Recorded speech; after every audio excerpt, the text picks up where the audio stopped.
আসসালামু আলাইকুম, আমি মোহাম্মদ রেজাউল করিম কফি টাইম থেকে বলছি। আমি আজকে আপনাদেরকে দেখাবো কি করে আইস কারকারে বানাতে হয়। এখানে আমার অনেকগুলো সিরাপ আছে, ব্লু ক্যান্ডি, ব্লুবেরি, লাইম এবং জিঞ্জার। সো আমি এখানে প্রথম নিয়ে নিই হচ্ছে যে blueberry, 1 palm, 2 palm, 3 palm, and lime নিয়ে নিচ্ছি 2 পাম, 1 পাম, 2 পাম।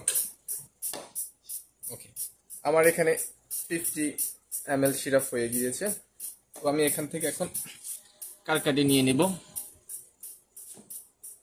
আমি এটাকে মেজার করে নিচ্ছি।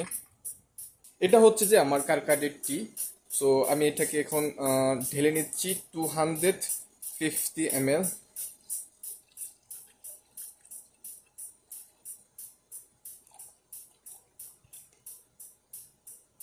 এরপর হচ্ছে আমি এখান থেকে কিছুটা আইস নিয়ে নিচ্ছি।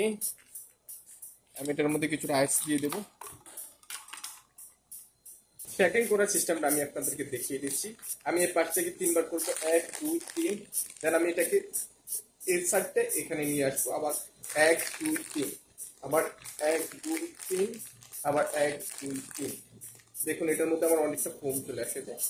তো এইভাবে আপনারা চেষ্টা করতে পারেন ভালোভাবে আপনার শেকিং করে নেওয়ার জন্য।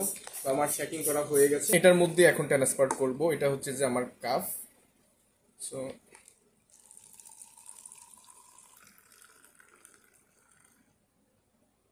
এটার মধ্যে কিছুটা আইস বাকি আছে, সেটা আমি এটার মধ্যে ট্রান্সফার করে দিচ্ছি। এরপর আমি এটার মধ্যে দিব হচ্ছে যে একটা লেমন ফিস। এরপর আমি এটার মধ্যে একটা মিল্ক ফিস দিয়ে দিচ্ছি। দেখতে পাচ্ছেন আমার আইস কারকাটে হয়ে গিয়েছে।